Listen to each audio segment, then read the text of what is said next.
الحمد لله رب العالمين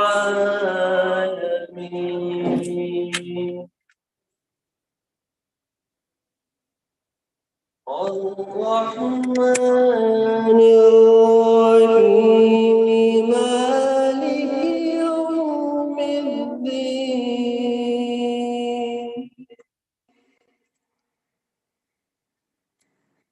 إياك نعبد وإياك نستعين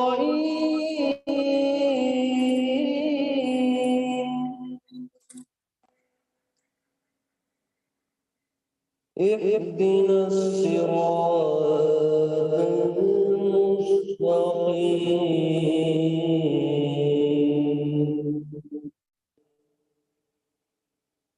صراط الذين أنعمت عليهم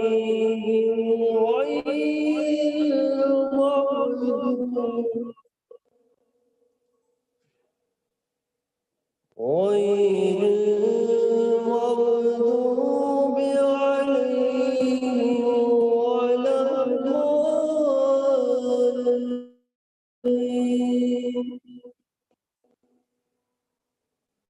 صدق الله العظيم.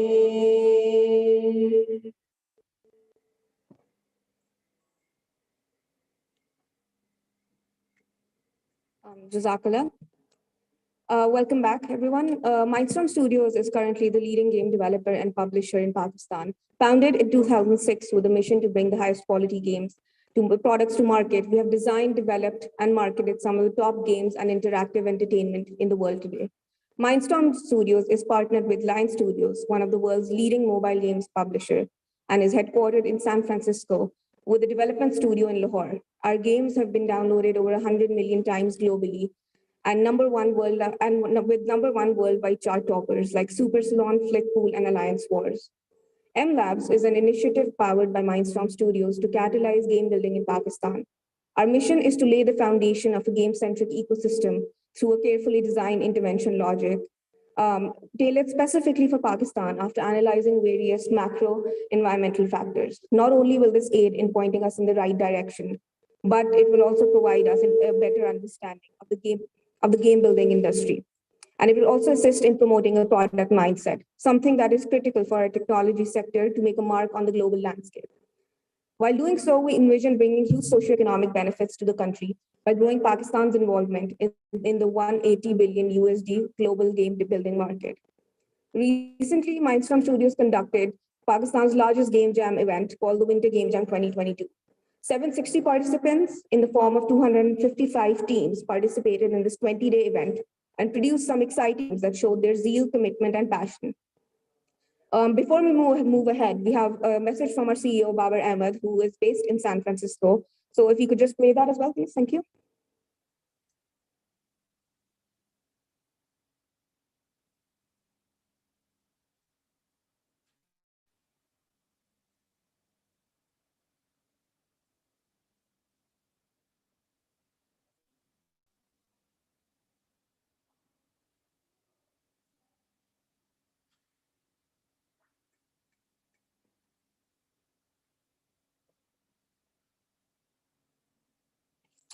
Good afternoon, everyone. Assalamu alaikum. I know we have an exciting agenda ahead of us, so I am not going to take too much time here, but I wanted to take the opportunity for today to actually just step back for a moment and just appreciate how far the gaming industry in Pakistan has come. I mean, the industry isn't young. I would say we've been around for a while. It's not just Mindstorm, but a lot of companies. But the going has been or had been very slow. I'd say in the past few years, a lot of that has changed pretty drastically. It's not just Mindstorm, but the Pakistan gaming industry as a whole, including several prominent studios, companies in the country. I mean, the sector has grown by orders of magnitude in manpower, in revenue, and in magnitude just overall in scope over the past 5 years. We now have VC gaming, VC funded companies in the country. We have gaming conferences that are held. We have world-class local studios that have made global #1 hits. And most importantly, we now have a very thriving community of game developers and game enthusiasts and students who are more excited than ever to be a part of what is now, I would say, the world's largest creative industry. And just let me say that again. This is the world's largest creative industry. This is more than just entertainment or a creative hobby or anything like that. This is an industry and a market north of $150 billion. And there's all sorts of research out there that has scoped and sized the gaming industry. It dwarfs pretty much almost every other entertainment industry out there. But it's a market that actually has the potential to meaningfully change a country's entire technology sector.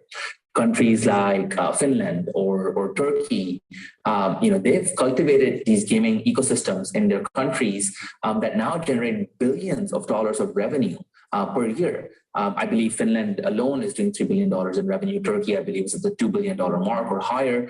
And this is just the gaming sector. And I want to highlight that just as a stat, this is more than all of Pakistan's entire IT industry output put together. So the potential of this industry is huge. So our goal and mission at Mindstorm is to achieve and then surpass these numbers here within Pakistan, not just individually, but as an industry. But that being said, we still have a long way to go. I mean, there's so much more work to be done. We need more collective initiatives. We need more startups in this field. We need instant access to funding, tutoring, mentoring. And most importantly, we need to cultivate our talent across all parts of the system so that we can find that next breakaway hit. And, in the backdrop of very turbulent political times, as they usually are in Pakistan, we have to fight even harder to achieve these goals. So it's just imperative that we take action now. M Labs, as you will hear over the course of the afternoon, and Yasser will, of course, fill us in with a lot more details.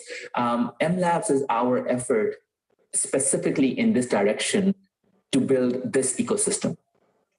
At Mindstorm, we believe 100% and fully in this mission.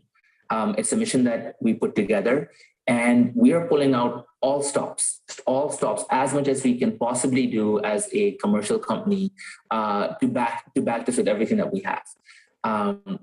But that being said, none of anything that you see here today or the gaming industry as a whole, none of this is possible without the passion, the wells of creativity, the just, I'd say, unbelievable level of energy and hard work that the thousands of students that we work with have put into specifically this effort across the board, from game jam participation to building student chapters to all sorts of activity that we've seen so much action in. It's been very humbling. So specifically to all the students out there, I would like to thank you specifically from the bottom of my heart for the wonderful games and effort that games that you've made and the effort that you guys have put into bringing M Labs to life and making this a reality. We couldn't have done this without you. And so I just, again, wanted to thank you very, very sincerely for how committed you have been to this cause. And then, I want to leave you here again, not to take too much time, just wanted to leave everyone here with the thought that ultimately investing in the future of these students is exactly what all of this is about.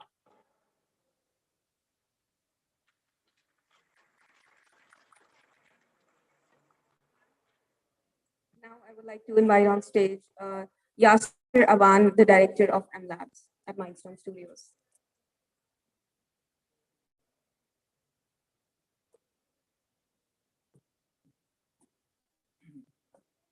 Assalamu alaikum, everyone. First of all, I would like to welcome our distinguished guests and community members, people from industry, academia, development sector, technology sector, especially knowledge economy sector. Thank you so much for coming over for this event. So today's event is basically about journeys, and the journey of Mindstorm Studios, the journey of M Labs, and the journey our ecosystem is going through. And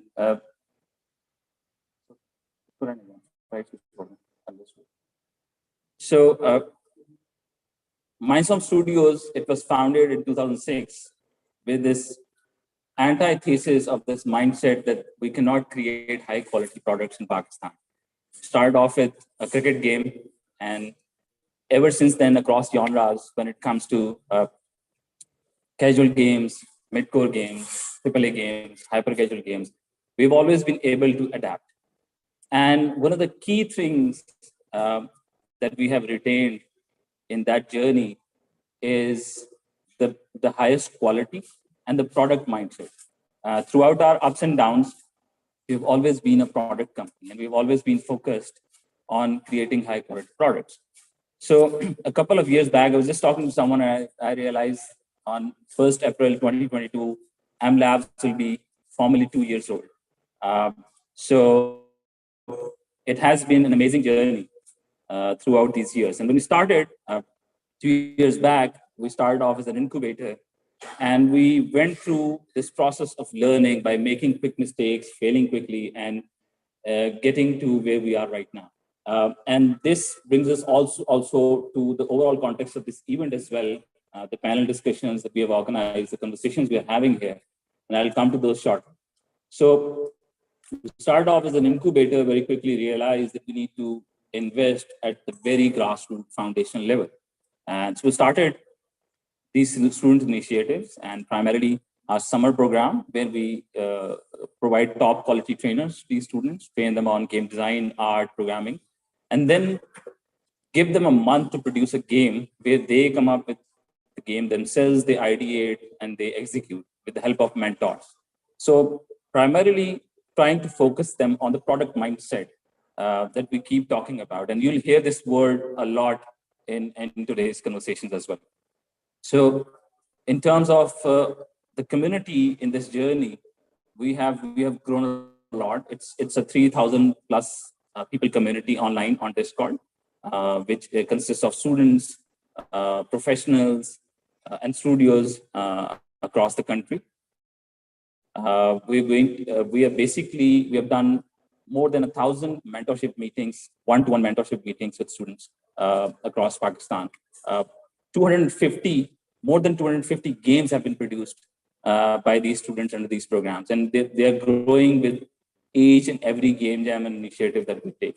So it has been a journey where we realize that people are not resources, they are assets, and we need to, if you want to grow this industry, if you want to capitalize on the recent growth spurt that we're seeing in even the knowledge economy sector, we need to do things differently. We need to approach things in a very different way, where we start investing in the youth and start preparing for 10 years from now, not solving the problem that we have today, but looking at it from a different perspective and seeing, okay, where we will be in 10 years from now. And that's why we have this panel today in this event as well. During this journey, we failed a lot, we learned a lot, and we have a lot of initiatives. But right now, on this day, when M Labs is 2 years old, I wanted to specifically announce a few things. So we are basically venturing further into the ecosystem development. And today we are announcing the largest industry academia linkages initiative in Pakistan. We've onboarded 60 plus universities to work closely with them in developing capacity in the ecosystem and creating value for students.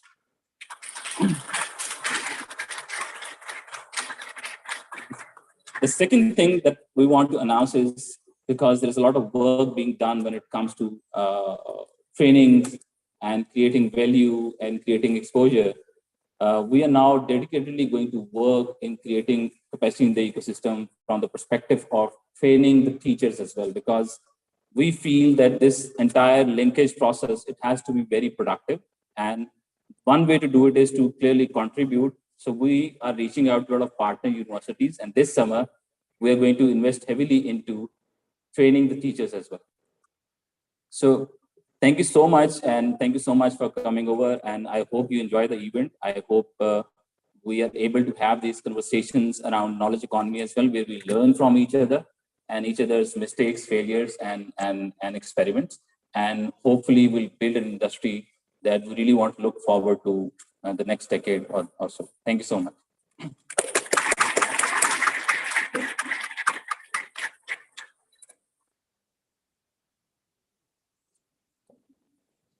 Thank you, Yasser. Now I would like to call upon our esteemed guest of honor, the U.S. Consul General Lahore, Mr. William K. McAnally, to say a few words. Thank you.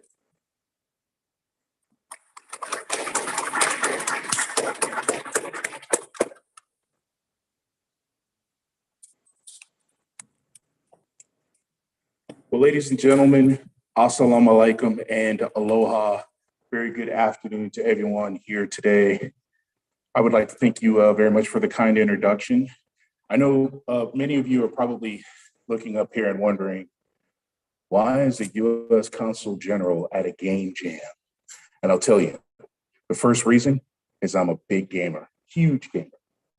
I worked in the gaming industry when I was a number of years ago on a couple of AAA titles. Some of you guys may have heard of this title that's floating out there. I worked as a motion capture actor and also did some technical work, and all sort of centered upon kind of what we're talking about here today, right? At this game jam. You know, another reason that I'm here today is because I have a great deal of respect for the tech industry and the gaming industry. And I personally believe that Pakistan is perfectly poised to take its place among the nations that have already emerged as tech powerhouses. Promoting prosperity and economic growth is at the forefront of our mission objectives in this industry. And it's not only to become more important as new technologies come online, but also in the expansion of newer audiences that are out there. I understand that the gaming industry in Pakistan already generates around $100 million per year, and I would expect to see that number grow and go up as you reach those new audiences. And from speaking with Mr. Yasser today, it sounds as if mobile gaming and mobile platforms are sort of the wave that's here, and I think this is a fantastic opportunity for you guys to learn those skills and production techniques to help out in your endeavors. Also, you know, if you take a look at Google has launched its first gaming growth lab in Pakistan. And that's just one of the examples of the kinds of commitments that help accelerate the digital gaming industry that is here in Pakistan. Promoting education is also another pillar of our diplomatic efforts here in Pakistan. The intersection of gaming tech and education will empower students in Pakistan to discover new avenues to contribute to building a prosperous, proud, and peaceful country.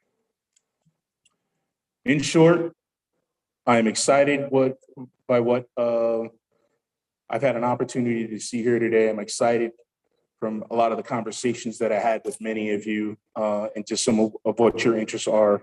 And I look forward for the next hour or so as we go through this program to hear about some of your initiatives and the things that you're working on. I want to learn more about what gaming studios are like here in Pakistan. And I'll be honest, I mean, just hearing from Yasser speak, I kind of want to do this myself, like show up to an actual seminar and like sit with you guys and see the process go down. We can talk about that later, but I'm super, super interested in it. I would love to be involved with you guys in the gaming community. Thank you very much for your time here today. I appreciate you guys listening to me. This is really important. It's I've actually been looking forward to coming out and meeting you guys and being here. So thank you very much. Have a good day.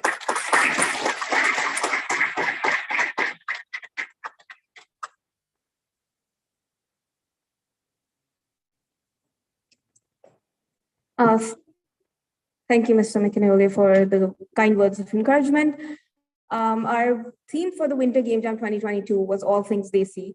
And we had some brilliant submissions. So we've made a small show reel showcasing all the brilliant submissions of the games we had.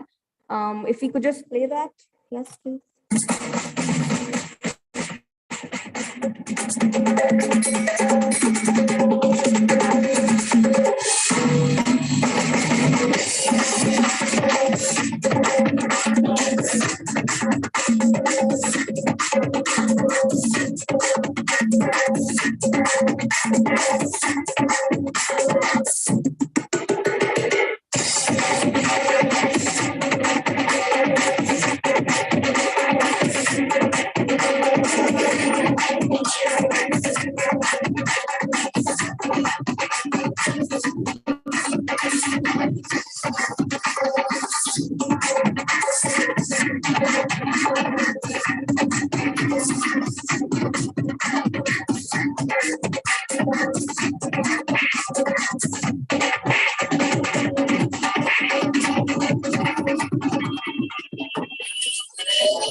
Moving forward, one of the key areas that MLabs focuses on is stakeholder engagement, which we believe is a vital building block to effectively sustain the growth spurt in the knowledge-based economy in Pakistan. We believe that all stakeholders should be provided a platform to communicate, express their opinions, and share lessons learned for the betterment of the overall system. In an attempt to initiate a dialogue on this, Mindstorm Studios has arranged a panel discussion. Our ultimate goal of holding these talks and associated efforts and initiatives is that reliance on physical or intellectual capital will supersede physical inputs, paving the way for tacit knowledge. For the panel, I would like to call upon our Director of Products, Arif Kadir, and panelists, Dr. Mohsin Gul, Dr. Hamad Naveed, Mr. Abbas Yusufzai, and Dr. Zain Farooq. Also, if you could give us a minute or two to set up, please. Thank you.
Good afternoon, everyone. Thank you all for joining us today. My name is Arif Kadir, and I've been an entrepreneur. I have raised money. I've held numerous product leadership roles in small and large startups over the last 10 years. I'm currently the director of products at Mindstorm. Today, I've been around in the ecosystem, and today the ecosystem is at a very exciting place. There's a lot of money coming in. There's a lot of exciting new startups, happening right, left, and center. And the topic for today's panel is how can we, reimagine the future of our tech ecosystem. To do that, first we're going to look at where the ecosystem is at the moment and what are some of the challenges and solutions that we see in front of us. And to do that, we have an amazing panel of industry veterans from the academia, from the development sector, and successful entrepreneurs from the ecosystem. So I'll do a quick round of introductions. We have with us Dr. Hamad Naveed, who's the Associate Professor of Computer Sciences and Director of FAST Lahore. He's also the Director of Computational Biology Lab at FAST Islamabad. He's currently exploring avenues to convert research into products for the betterment of society and the ecosystem. We have Dr. Mohsin Gul. He's the Technical Advisor of Youth Empowerment Program at UNDP. He's also the Senior Technical Advisor at ADB. His doctoral research focused on mainstreaming young people in sustainability governance regimes. We also have Dr. Zain Farouk, who is the founder of MyTM, which recently secured around $7 million in seed funding. Before diving into the entrepreneurial world, Dr. Zain was an actual doctor and oncologist who gave that up to become an entrepreneur in the fintech sector. We also have Abbas Yousafzai. Abbas is a seasoned technology leader, an entrepreneur, and an active angel advisor. He's presently the co-founder and head of data engineering at Conrad Labs. Previous to that, he was the co-founder and CTO of Yotascale. Over the last 20 years, he has built numerous technology teams and has had numerous successful exits. A very warm welcome to all of you, and thank you for taking out the time to be with us today. So, gentlemen, let's just get right into it. As I said, we're at a very exciting time. We've had more than $500 million of investment come into Pakistan over the last 18 months, right, which is more than the last 5 years combined. So these new startups, they have the money problem sorted. What are some of the other challenges that you see that they need to get right to succeed? Bas, maybe we can start with.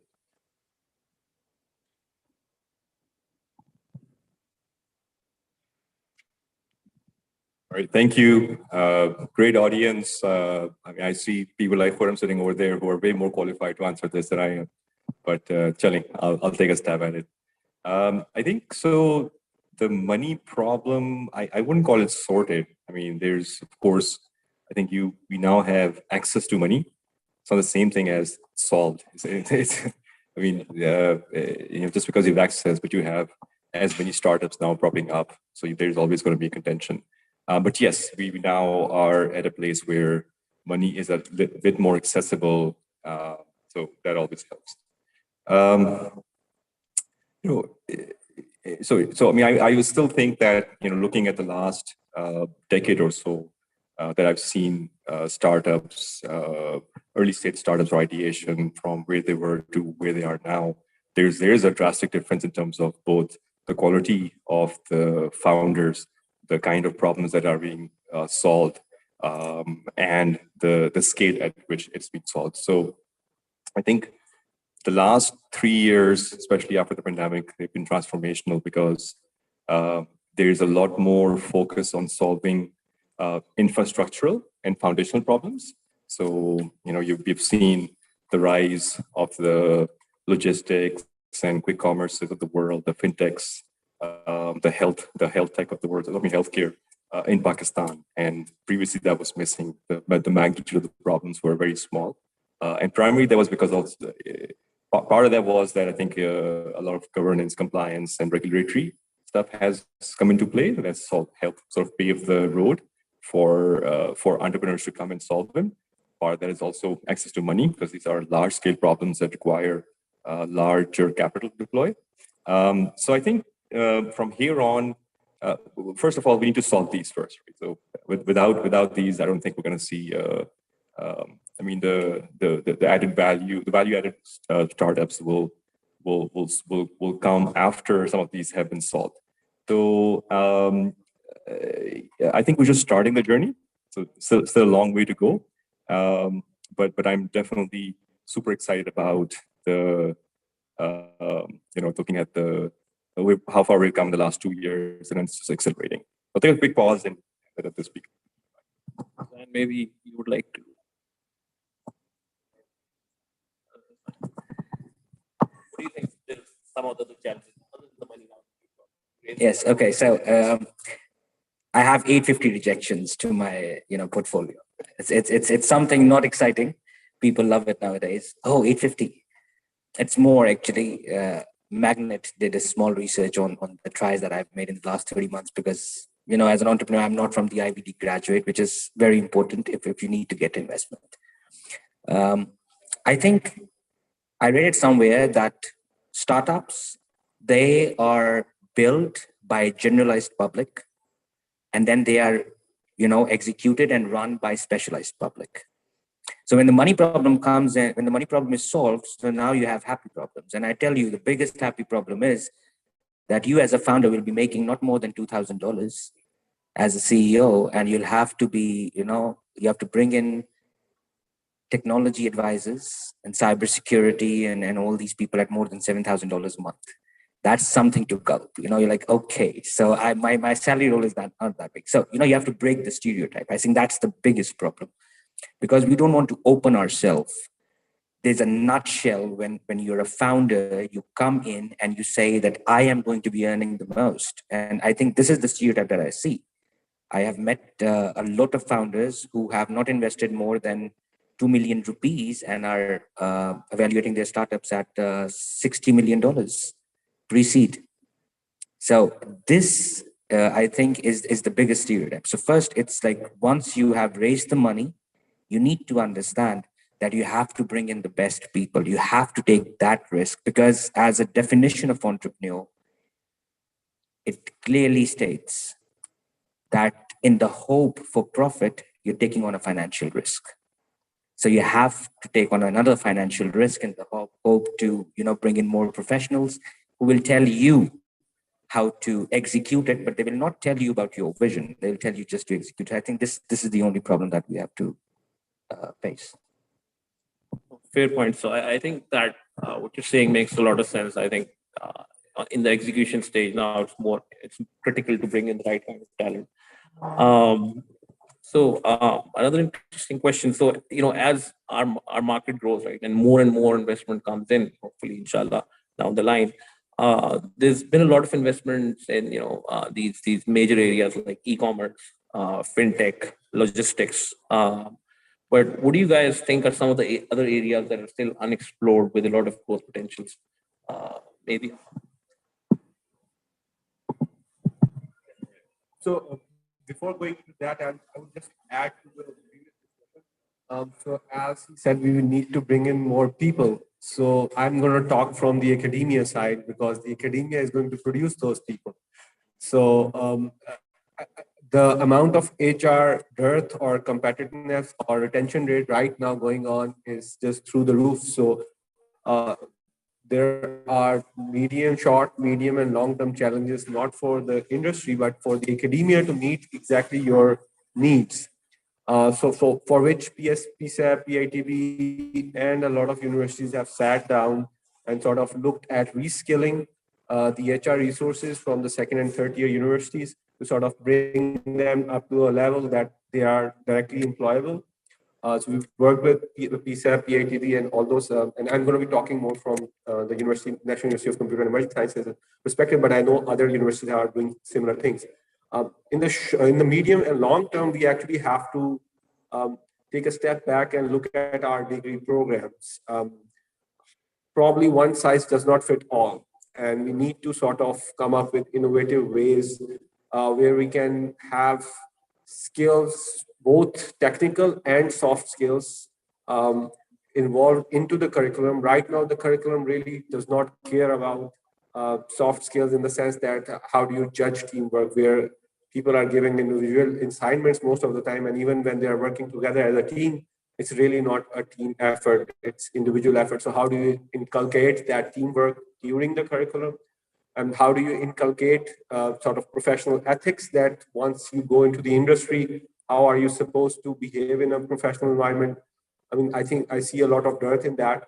Um, Not only do we have to produce more people to support the industry, it also creates the problem that I need more qualified faculty.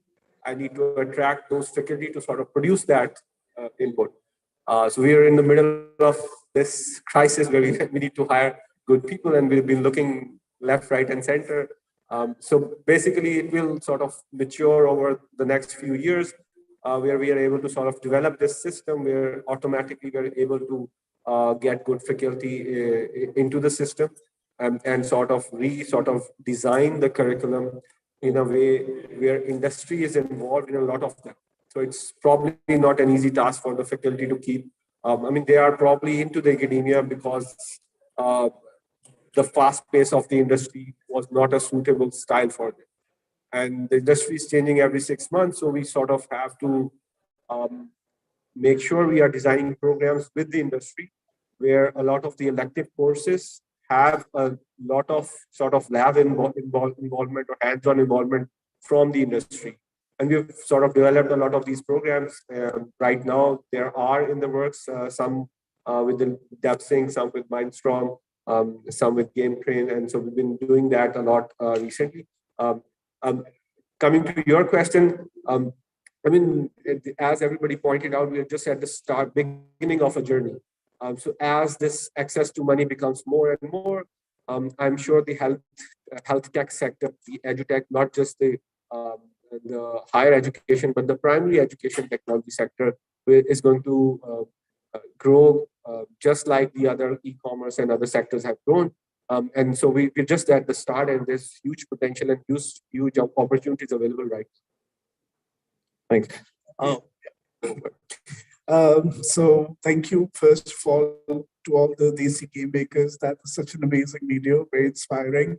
That took me back to when I worked with UN Habitat, and we used Minecraft to solve smart cities problems, and that helped us create a smart city in Sweden.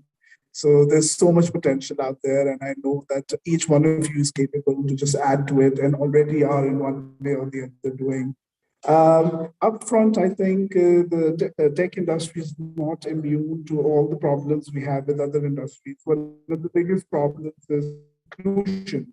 We need more women in the room and on the panel, right? So that's the big problem with the tech. One of the big problems with the tech sector. It's an inclusion problem, and it's a digital divide problem.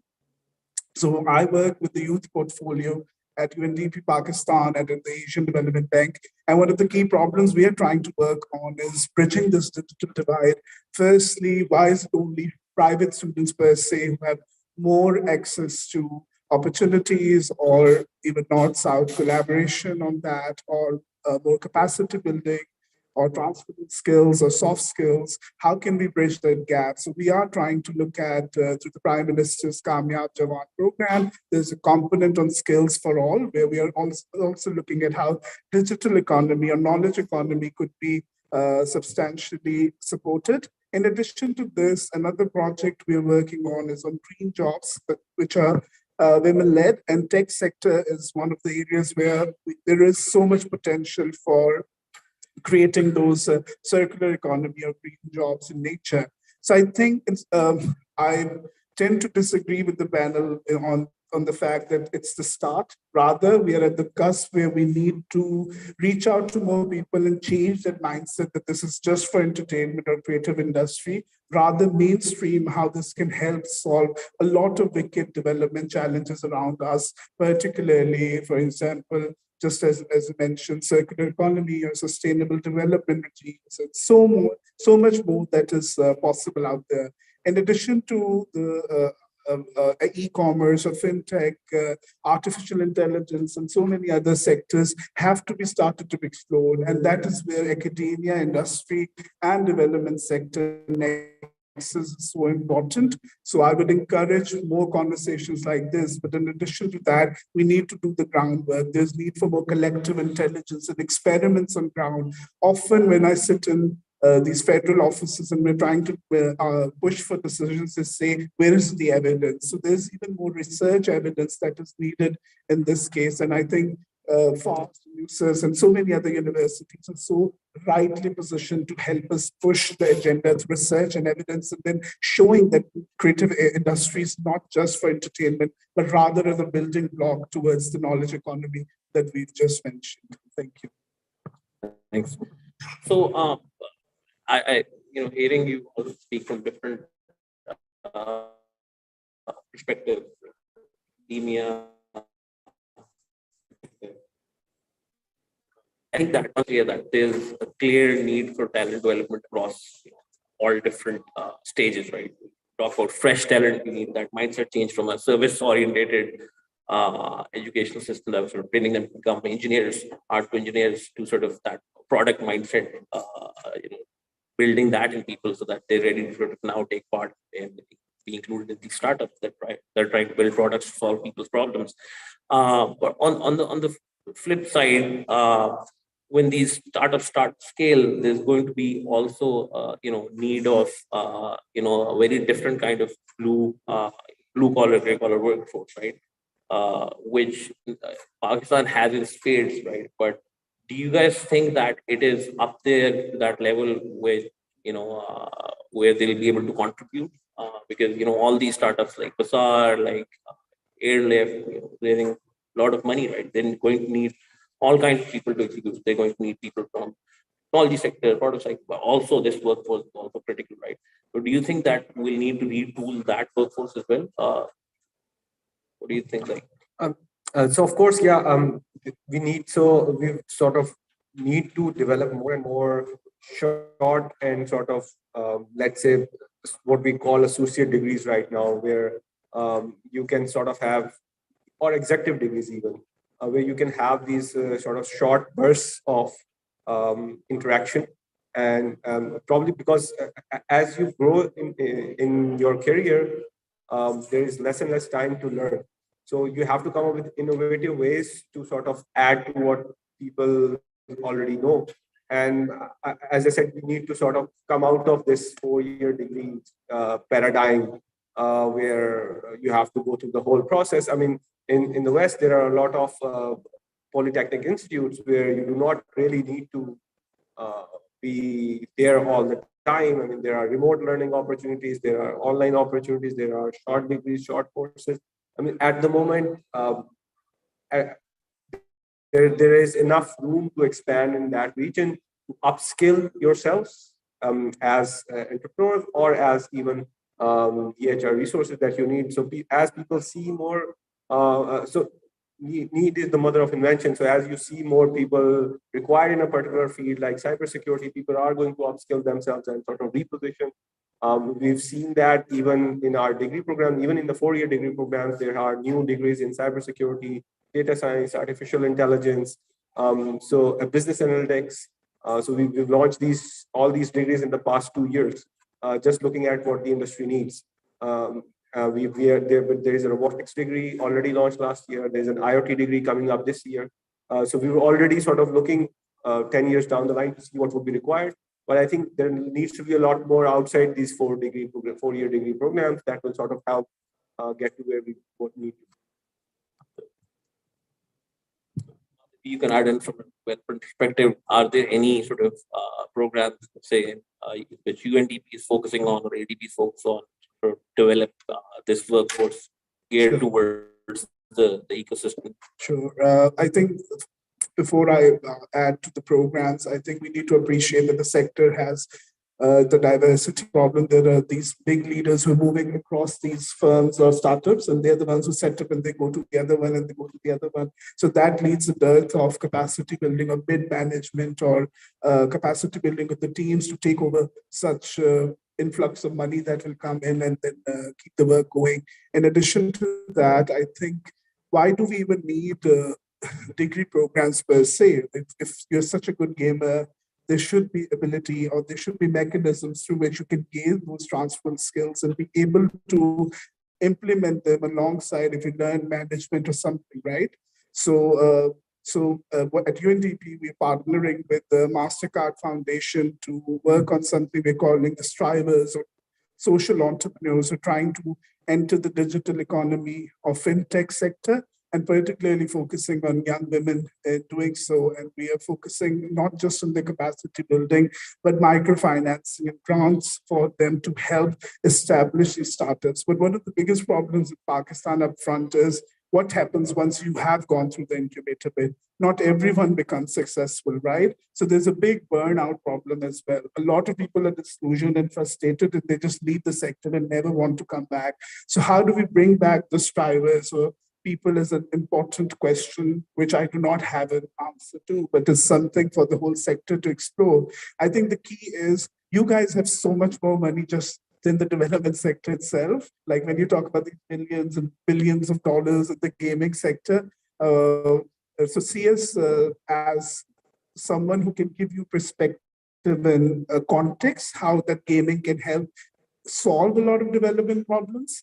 But I don't think Pakistan's development sector is yet ready to provide a lot of funding in this space, only because they don't really understand the scope. It's so creative that traditional people often do not make sense of this. So I think it's a start of that process, but we have to bring more clarity to how, what goals could be set and how we can support capacity building, be it through courses, be it through jams, be it through other forms of skills enhancement. Thank you. Add to these are excellent points. To add to that, I think it's not a sort of one glove fit all solution. And you can't produce all sort of PhDs at the same time. You can't have sort of all blue collar workers. The answer is in the middle where I mean, you really have to map out the journey. I think you still need those higher tech, sort of more research based. A lot more work needs to be done. At the same time, I think you go to the tier 2, tier 3 universities. We are producing a lot of bodies, right? But not everybody's gonna be able to sort of fit that sort of build. So I think the idea is to look at some of the where the demand's hidden. So there are things like Salesforce is a great example where there's a huge shortage of Salesforce or DevOps. You look at just the cost arbitrage across the world, it's crazy. So the idea would be to look at the next 4 or 5 years across the globe. There's a whole recalibration happening in terms of where the skill set's headed. It's becoming more of a flat sort of demand across the world. But if we were to look at just map out the opportunities holistically, I think then we can look at things of where we need to invest. And of course, research areas, and you said, where are some of the areas that we need to focus more on is you look at some of those, like we need access to clean energy and clean water. Some of those things have to be sort of more locally solved. And that's where research should play a pivotal part. So, and I think these different challenges of different kind of talent that companies would require, it varies on which stage the company that. So if you're at seed stage, you're looking for starting up, you're looking for a very different kind of talent. When you're sort of in Series A, Series B stage, you're looking for a different kind of talent, and you have different challenges, right? So on that, you've been for quite a while, gone through the 6 sides. What are some of the challenges that you faced in hiring, the right kind of talent at different stages? Especially in context of Pakistan. I mean, so the context of Pakistan, I think there's no hiding. Yeah, we have a huge shortage of skilled labor, right? Yeah. So, because the last couple of 2-3 decades, we've really primarily been a service-oriented sort of, industry, and that's how our minds are coded, right? It is to, given a task, let's find out a way to cut across and deliver the task. From there to becoming problem solvers, or essentially sort of taking ownership of the problem. It's a mindset switch. So I think that's where we're looking at academia and getting involved early to bring that to the fore, as in, how do you actually become problem solvers and how do you have this sense of ownership? I think if you produce that sort of kind of talent and thinking early on, inculcate that at the elementary or at least at the junior high school level, going into a university, you're going to produce people who are going to be problem solvers and more entrepreneurs. I think in terms of scale, it's we have somebody who's going through this. I think will his pains and scars will be very real. Yeah, but I think early on you do need those a little bit more Swiss Army knife. It's not one role, right? You need people who can own those problems and get it solved and are resourceful. But of course, as you grow, and really depends on the stage of the company, then you would need a little bit more sort of specialized. So I don't think there's probably is the one answer to that. Yeah. So Zan, why don't you tell us about some of the challenges that you're facing right now, given that you're sort of moving on from one stage startup to the next? To be honest, I'm just so happy to be here. Honestly, I see all of you on LinkedIn. I've been following it. I've been sending requests and messaging. And I'm so thankful for the support that you all have provided me and to entrepreneurs like us, because regardless of the fact how we connect to you, you always respond. So I vouch for all of them. Okay, so the question that you just asked, I think it starts with a personal journey, and I will just try to, I'll be changing the decorum here for a while. His Excellency is here, so I'm going to be using everybody understands Punjabi here, right? So I'm going to be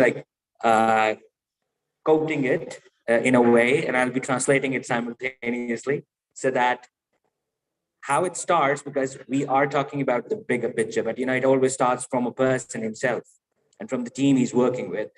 So it goes like, Nazran di rakhwali rakh. Take care of your vision. Nazran di rakhwali rakh. Ainak pame kali rakh. You're allowed to keep black glasses if your vision is right. You don't need transparent glasses. Ikko yaar naal yari la. Be friends with, select one guy and be good friends with him. Dushman pame chali rakh. Ikko yaar naal yari la. Dushman pave chali rakh. You're allowed to keep 40 enemies if you're sincere with one. Eba utte parda pa. Try to hide the negativities. All that's coming towards you. Pyali utte pyali rakh. Build. Because if you don't whine, you'll build. If you will whine, you won't. Jag denda misala loka diya. Everybody around you is going to be giving you examples about people like he's like this is like this. Tu apna aap misali rakh. You should imagine yourself to be exemplary. So if I go again, I think it will be more smooth. Akkhan di rakhwali rakh, ainak pame kali rakh. Ikko yaar naal yari la, dushman pame chali rakh. Eba utte parda pa, pyali utte pyali rakh. जग देंदा मिसालां लोकां दियां तू अपना आप मिसाली रख. And this is the journey when we talk about challenges. Now let's talk about the pre-seed. My co-founder is here. We raised the first round from a Tokyo stock listed company called Rentrax. Japanese don't invest in startups. So that was very easy. 26 failures, 27, they said yes. We're like, okay, 28 is never coming now. COVID came, our revenues were above 50 million a month and debt zero. We were down. So we came up with new ideas. We had to pivot. I was not a certified entrepreneur at that time. I went to Founder Institute, became a certified entrepreneur. I went to National Incubation Center. I don't remember any platform that I've not been on to learn. And I love when everybody's asking me to endorse them. I endorse each and every one of them, every mentor that has come. When you have raised the round, and when you're talking about seed funding is the most unfair round for an entrepreneur. You have to be ready to give out as much as possible to get a chance to just go into the market and show them that, you can do something. Because what are you protecting? You have nothing at the moment. What are you protecting? You're protecting an idea? No, you're protecting what? People will come to me and say, somebody's asking us for 30% of stake for $300,000. Do you need that? Somebody said, I need to raise $2 million. I asked this question to the founders. If you have $50,000 in your pocket right now, and you're in the seed stage, will you be able to make better decisions? If the answer is yes, focus on the 50,000. Don't go for the news that, okay, it should be $3 million. It should be $5 million. What will people say? I just raised what, $100,000? Come on. This is where the focus is lost. And once you have made your mark, I have seen companies, I've seen the example of Jugno, which raised a you can say a very nominal pre-seed round. And now they have raised very nominal seed round, and they've raised like $22.5 million probably in the Series A, which is huge. Like you cannot even imagine, like if you see the first round and then you see this round. So I think it's about the strategic growth of a team itself. The seed stage funding itself is a different ball game. Series A is a different ball game. So I think if what we are doing now, and we're trying to launch at seed stage in 36 cities on May 9th, only one thing will kill me or startups when they don't find customers. Businesses, they will find for sure. Businesses come on board. You'll have partners. If you cannot find customers, you die. So this is the core focus that we concentrate on when we're on the seed stage. Customers. Series A, yes, again, you're going for corporate deals again. So I think this is the main aspect that we should cover. So you're talking about customers, right? And there's this, finding the right product market fit is really important, right? So, what is product market fit, right? And what do you do once you have it? Some people have it, they lose it. From your experience, what are the next steps once you actually develop a product that fits with the right customer base and you sort of and actually product market fit आपको मिल गया, अब आपने क्या करना आगे? What are the next steps? I think we start. All right. Yeah, you see, I'm so sorry. I just told you, I'm just so happy that I'm here. Thank you very much for that. You see, product market fit, I think, in my opinion, it does not exist. And entrepreneurs, they're very stubborn. You have to launch. You have to launch and strategize. We have wasted 2 years or 3 years, and my chief technical officer is here, and we know that we're looking like, let's make it perfect. Let's give people something to experience. You're not making a game. That's what Mindstorm Studio is good at. We're not good at that. We're giving service. Startups are here to serve. They are in the service sector. They are making lives easier. They're not entertaining you. When you're giving 50% off, you're entertaining people. And entertainment, is very, very challenging. Mindstorm, what they're doing is something great, and it's not easy to be in a market so full of competition, because another nice graphics come and you're like, okay, let's play that. Service, on the other hand, is very different.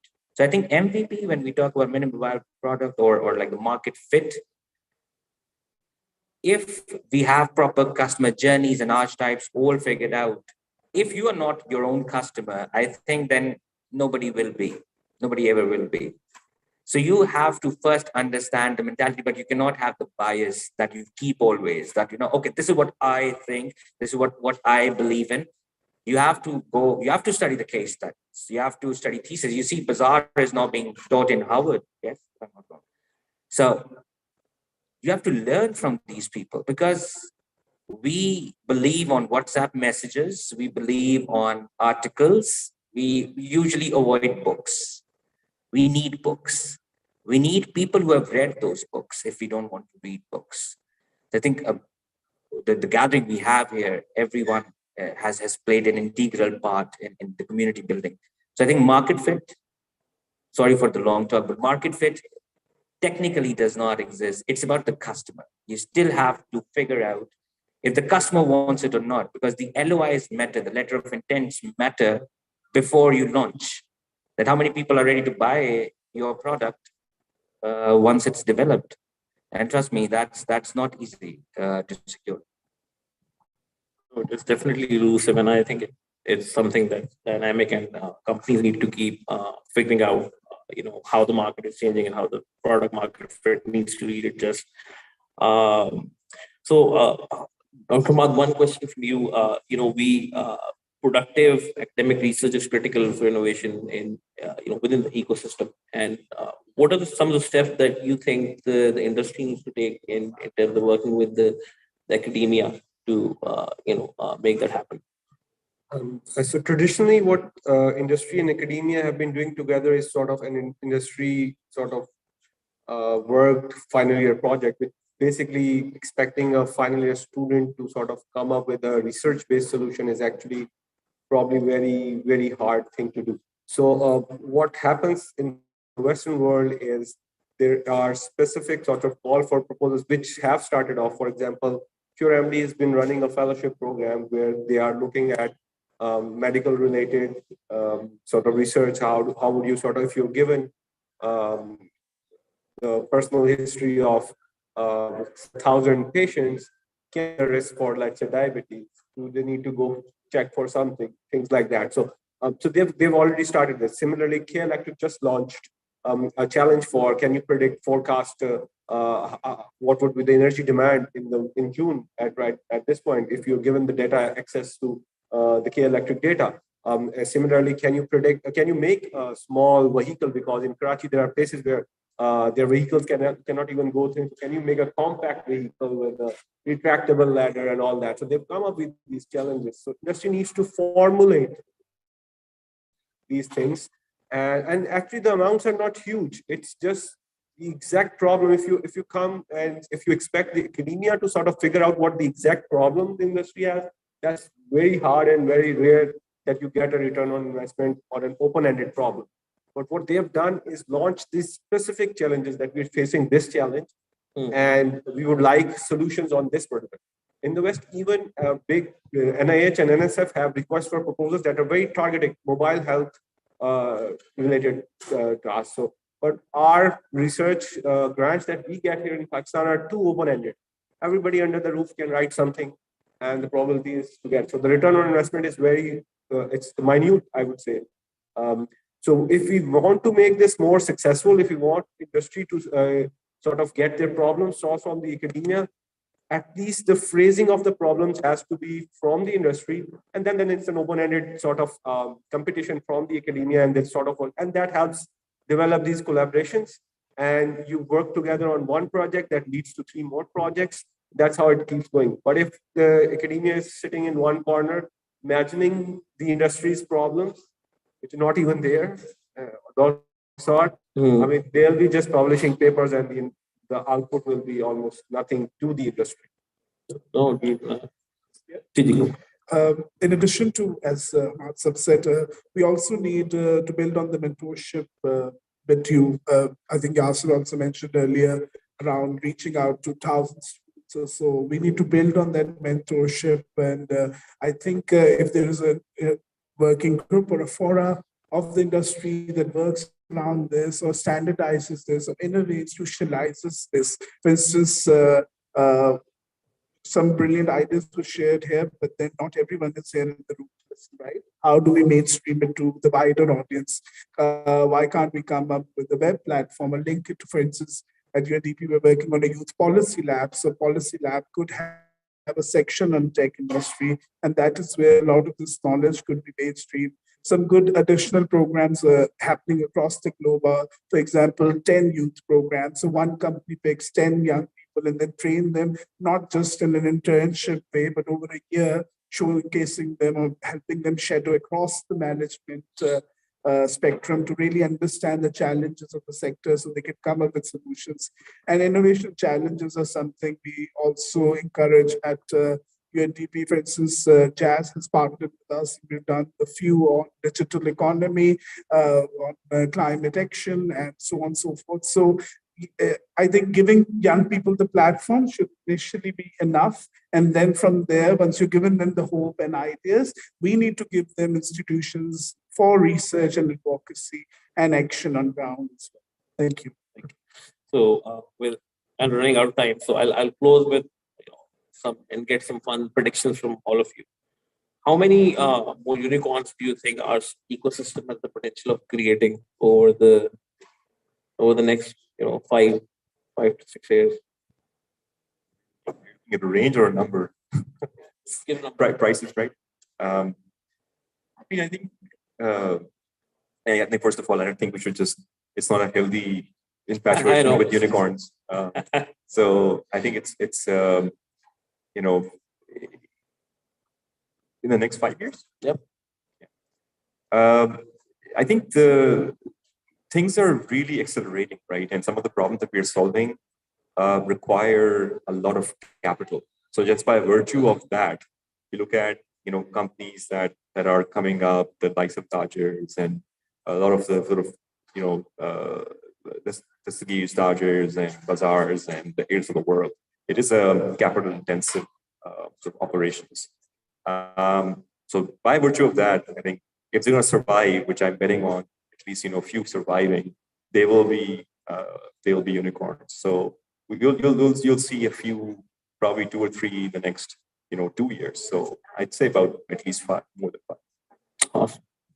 What about you? Okay, so for one unicorn, I'm sure about. And you, right? Yes, that's what we are always aiming for, because it's a huge bet. But yes, we are aiming to be a hectocorn, not just a unicorn, because you should always aim higher.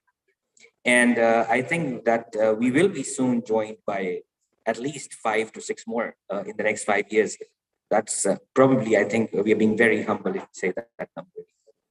So it should be more than 5, I guess. So few will fold as well, right? So what? Looking at markets, a few of them will fold as well. Looking at that is entirely another debate, and that truly is a very big challenge for the upcoming to be unicorns to raise. It's actually like it's a background for the new companies who are trying to raise if there's a high failure rate. What do you guys think from a not how many, but all I will encourage is next time in 5 years we have this discussion is who gets it and who are they working with is also very important. So as I said earlier, more diversity, more inclusion of different sorts of young people and all sorts of population groups from across the country taking lead in this. I think that would be the most value addition we see to the sector in the coming years. Thank you. And lastly, I think just a previous question. I think there is a great divide between the industry and the academia, and it's almost like saying, okay, you have a product person saying, okay, I know what to be built, and hands it over the wall to engineers like, go build this, right? It doesn't work, right? You all have to be sitting in a room with customers, and figuring it out together. And so it's just like that. I think what we've seen, the most successful sort of economies, people who have solved this, look at the West, is that this circular, a lot of cross-pollination between academia. So I think a lot of us have to be more sort of EIPs or entrepreneurs residents at universities, going and teaching over there and working with the students and vice versa, right? Having pulling professors from the classroom saying, okay, let's show us what the problems are. Until that happens, we're going to keep running this process. You want to take a shot at the prediction? I mean, the sentiment, as you see across the panel, is very positive. So the more, the better. So I wouldn't put any number. I'm not qualified enough to put any number. But it's an amazing opportunity that we have. And I think a lot of people are working very hard to go towards that. So hopefully we'll see many. Yep. So, no, you're right. It's really exciting time for the ecosystem. Thank you so much, guys, for your insight and your time. And inshallah, we'll keep having these conversations around how we can solve these problems and take the ecosystem forward. Thank you. Thank you.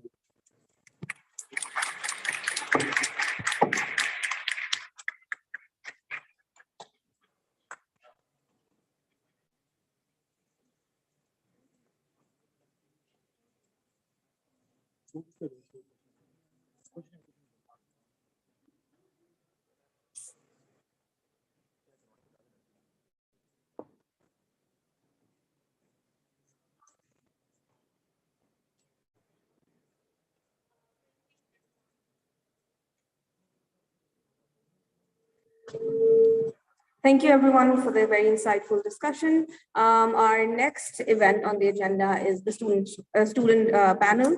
MLabs concentrates on being a learning initiative for the youth of the country. We love collaborating with and nurturing young talent to create pathways for future generations. Simultaneously, we believe that there should be channels or platforms where the youth can voice their opinion in front of the decision makers and have the opportunity to have a one-on-one with key stakeholders. For this reason, we have arranged a panel discussion with prominent members from our community to put forth their perception of the world we live in and their vision. I would like to invite on stage Mr. Mohsin Mahmood Dar and our panelists, Mr. Zainul Abidin, Ms. Rabia Zahid, Mr. Osama Riaz, and Ms. Rimsha Nasir. Please give them a round of applause. Thank you.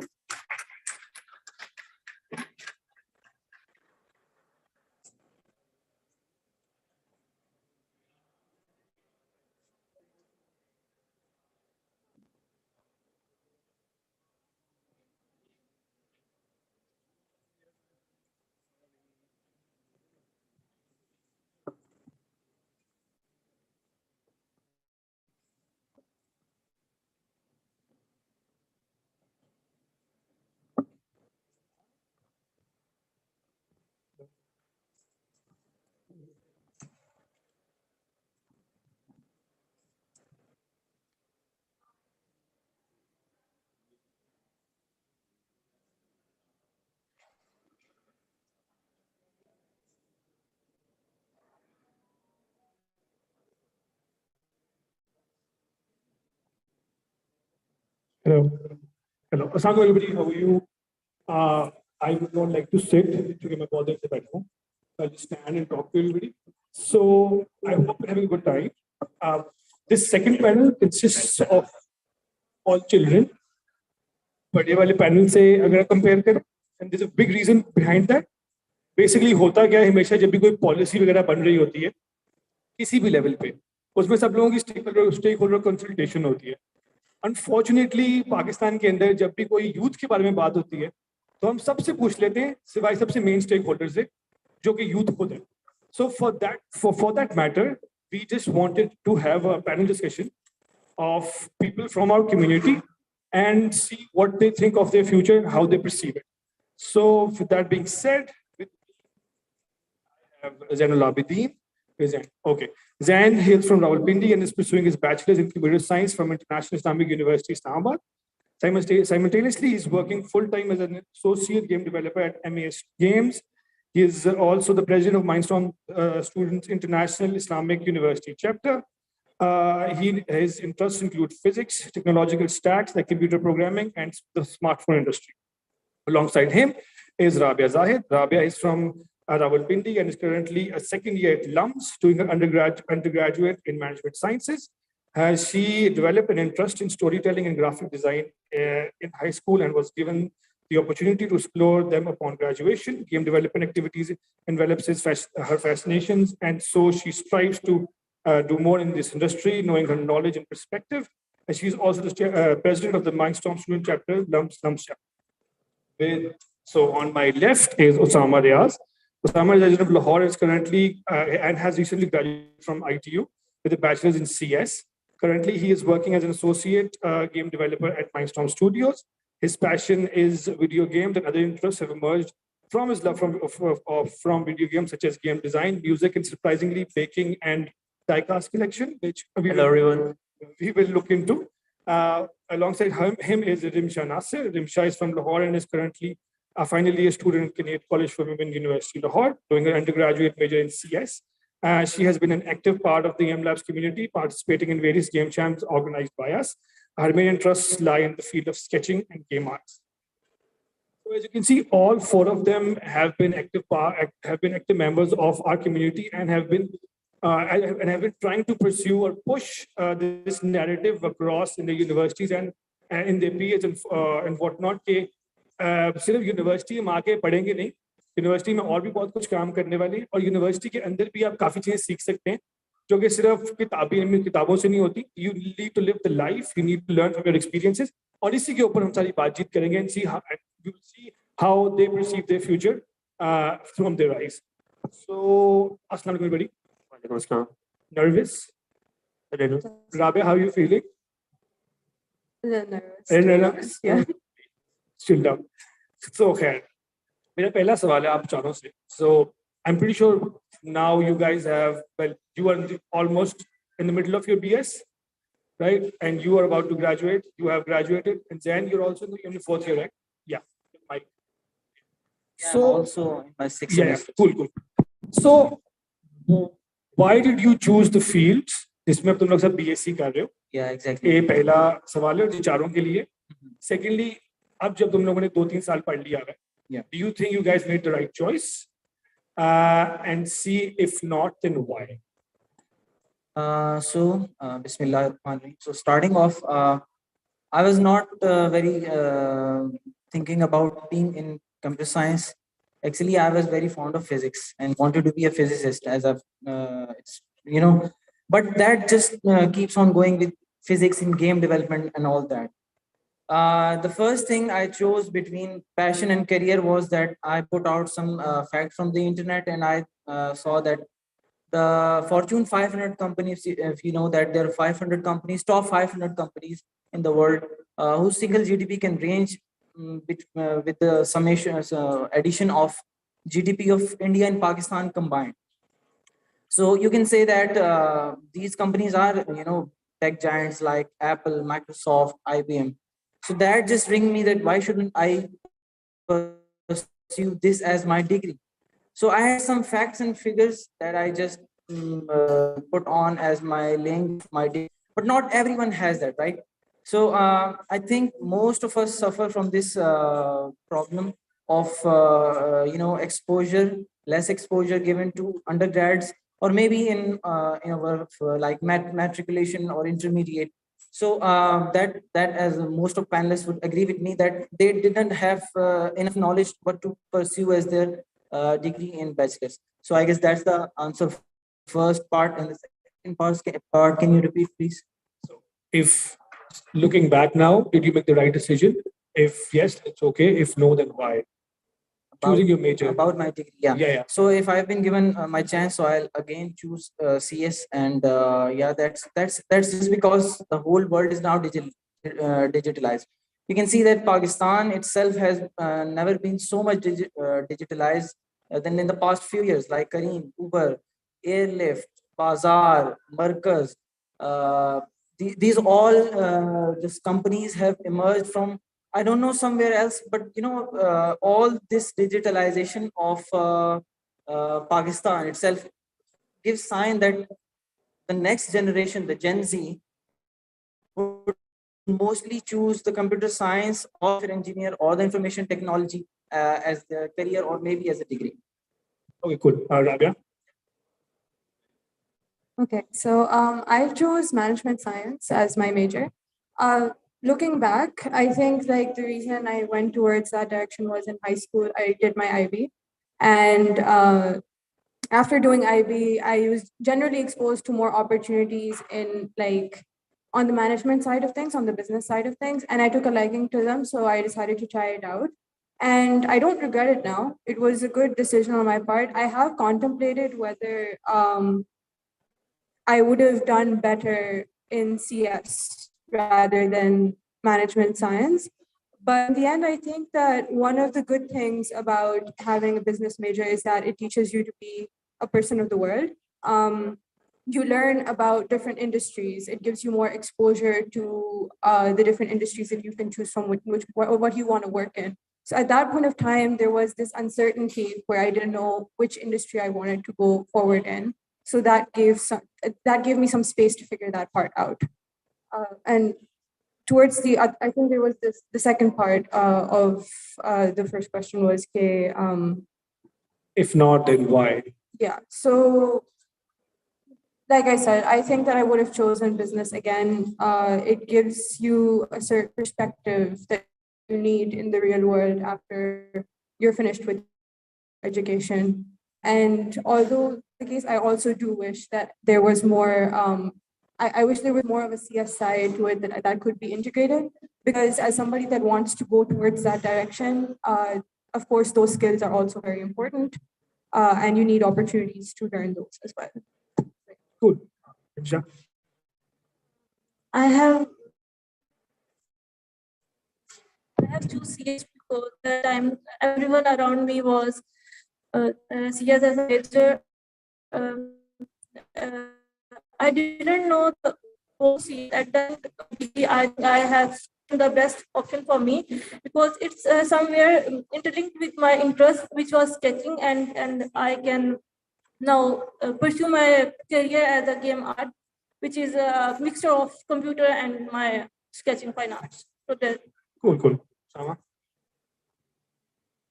So I chose computer sciences as my major since starting from my second year. I had been scouring throughout the internet about how video games are made, and through my counseling in one of my academies, they made me realize that programming is a pretty integral part for game development. I didn't have much of a background in programming, but after doing my computer sciences from a university and taking computer sciences as a major, deem it pretty worth it to have my major in computer sciences because at the end of it, video games are just programmed fun, I guess. So being passionate for video games since childhood, so I think it was a pretty good decision by my side to take computer science as my major. Okay, cool. So, Zen and Rabia, as per your analysis of why you chose your major, it seems like Zen, you mentioned a lot of startups that have come up over the past 2, 3, 4 years in Pakistan. Yes. So startups require a lot of business knowledge as well. Yeah, exactly. It's not just CS, and you kept on saying that CS, uska pura scope and whatnot. And then again, Rabia said, "Okay, अगर थोड़ा CS का भी दाने scope होता है, she's a business grad, तो उसमें भी उससे फायदा हो जाता." So what's like this specifically for the two of you? What's your take on like the education system in Pakistan? What's your take on that? Because clearly, I feel something is missing. And you guys pointed that out. So what would your take be? Jan, you go first, please. Yeah, sure. So the basic defect in Pakistan education system is that, and that's very controversial, and everyone has its own points. My points include that Pakistan's education system's main defect is that we are teaching our kids the curriculum that is like decades old, right? So, for example, I just joined my first course of, let's say, introduction to computing, and I just learned something. Okay, that's cool. But when I get to home and watch that same tutorial on YouTube, I realized that the thing that was taught by my professor is very outdated. And that just makes me feel, KR maine nahi padhna, right? That makes me feel KR university is just waste of time. Actually, it's not. It's good for your connection making. It's good for your communication skills and all that. So number one defect is that our syllabus is very outdated. Number two is that practicality is like very rare. It's, you're taught all those theoretical concepts that you think are practical. Professors keep telling you that this is very, this is very practical, but there is no practical implementation for that theoretical part. And that's also missing. Those 2 points I think are valid. If you keep, pushing them to be better, like there is a education system in the update in the education system keeps on getting better, and also the practicality is introduced, much more practicality is introduced, and I can say that education system will be much better. Okay, so with business, there's this aspect of there's less of a problem with outdated material, because of course professors have to change with every semester to modify it to reflect the real world. So, so in terms of practicality, I think there's a difference in major there. Like with the difference in major, there comes a difference in implications. But the main issue that I have seen is that for example, when I was going into university, I went with the mindset of, okay, I'll choose business, I'll explore a little bit, I'll decide what I want to do. But by the time I explored game development and I realized that I have an interest in it and I want to pursue it in the future in combination with management science, it is a bit late to make those kind of installations in your life. So the main problem, in my opinion, with our education system is that they don't explore these opportunities with high school students. When you're a high school student, you don't know that, okay, there are all of these things that you can choose from. And by the time you've graduated and you're thinking about what major you want to do, it's the basics, it's the stereotypes that you sort of, are more tending towards. So one thing that I think we need to take a very good look at is that if the children are the ones that are deciding what they want to do with their future, isn't it better if we show them earlier on that, okay, this is the world, this is what you can choose from. So yeah, that's the one thing there. Osama, you're like the only one who's actually working a bit. It's not sort of studying. So like, I would love to have your take on it. Kay. What do you think, like when she was studying and now you're working, what can you take away from your studies and how practical was our education system? So I'm sure your opinion has a lot of weight. So one of the key differences that I experienced while working in the studio was the concept of practicality. So having more than 130 credit hours on my transcript, I couldn't realize that what kind of implementations would I be doing in the industry. So I might have taken all of these courses related to programming and algorithms and whatnot, but never had I been told that where I would be actually using these. So coming into the industry, I realized the concept of practicality, that all of these concepts are supposed to be used like this, and they are useful for these certain reasons. And it helped me realize that the objective and the motive of these concepts. If I was told that these concepts are supposed to be used like this, I might have taken more interest in some courses than I currently have taken right now. So CGPA बेहतर हो जाता अगर पता होता तो. Yeah, पता होता CGPA मेरा ज़्यादा होता इस बार. So clearly there's a gap जो कि आप तीनों से मुझे बात करके समझ आए. So education system change Pakistan का होना ना बहुत मुश्किल है. आप लगे रहोगे HEC के साथ भी हमारे पास बहुत ज़्यादा लोग बैठे हुए हैं जो कि एकेडमिया से आए हुए हैं. HEC वाले ने टच से मस्त नहीं होना, right? So that's a very difficult thing to do. So in your opinion, how can like the ecosystem in general, like you have the industry, you have the academia, you have development sector, and so on and so forth. How can that help you guys? And how can the first part is how can the ecosystem help you guys? And B, अगर तुम लोगों को जो help चाहिए और तुम लोगों को कोई vision भी होगा, right? So इस तरह अभी बात की जैन ने बात की जाए करना कुछ भी करना, तो उसके अंदर कौन सी 3 चीजें टॉप होंगी इसके अंदर तुम लोग चाहोगे अच्छा यार इसमें जो 3 में बेहतर होना पड़ेगा और कौन सा मतलब सेक्टर हमें इसमें बेहतर कर सकता है पूरे इकोसिस्टम. सो गो फर्स्ट. क्या आपके पास स्किल्स बहुत एक्सपीरियंस और पैशन. आपके पास अगर पैशन है तो पैशन के साथ ही आपके पास एक्सपीरियंस आता है और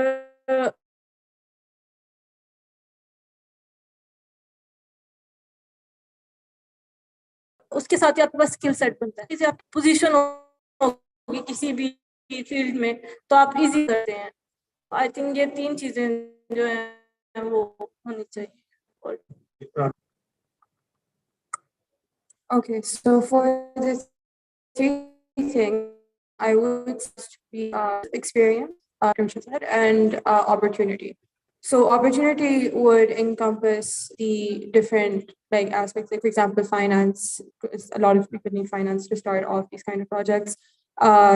Experience in the field is very important when you're trying to go out into the real world. And then of course, the skills required that you're supposed to learn earlier on before you can apply to different opportunities.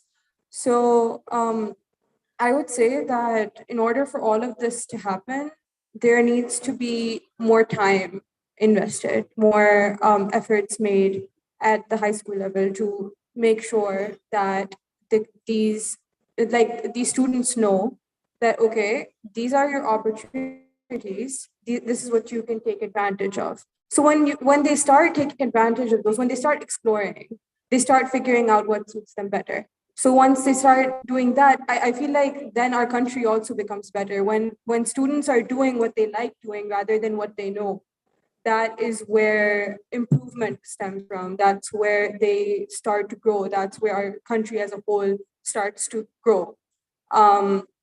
I honestly believe that there's a very strong link between being like wanting to do something and then being good at doing something. So yeah, I would say, okay, in these 3 points, there needs to be some like. You can move your mic up because yeah, that's what it's saying. Okay, Zen.